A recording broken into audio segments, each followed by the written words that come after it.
Takže čau lidi, tady je Shaolin a jsem tady na svém Death Knightovi, jsem level 99, jak vidíte. A právě jsem dělal quest, kterým dignu level 100 a řekl jsem si, to teda aspoň natočím, jak to odevzdám. A omlouvám si, dlouhou dobu nebylo žádné video, nebylo na to nějak moc čas a jak jsem řešil ten zvuk, tak complete. Oh yeah, level 100!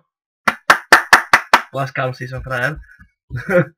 Tím pádem momentálně by měl být už lepší zvuk, konečně, protože jsem si pořídil mikrofon, mělo by to být o hodně lepší.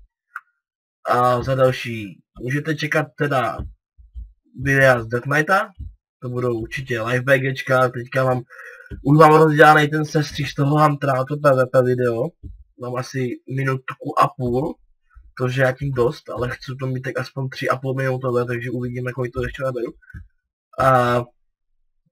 No. Sehráváme se s kamarádem na areny pořádně, takže všechno to bude možná časem.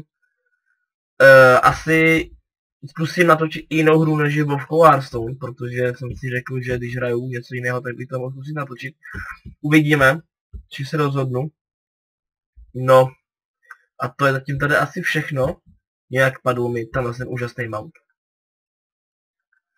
Musím asi takhle. Bylo mi nedávno tenhle ten úžasný mount. Dropnul jsem mu asi ve 4 ráno, takže jsem byl fakt šťastný. Takže to je pro toto video všechno a uvidíme se u dalšího videa Zdarec a Vovku.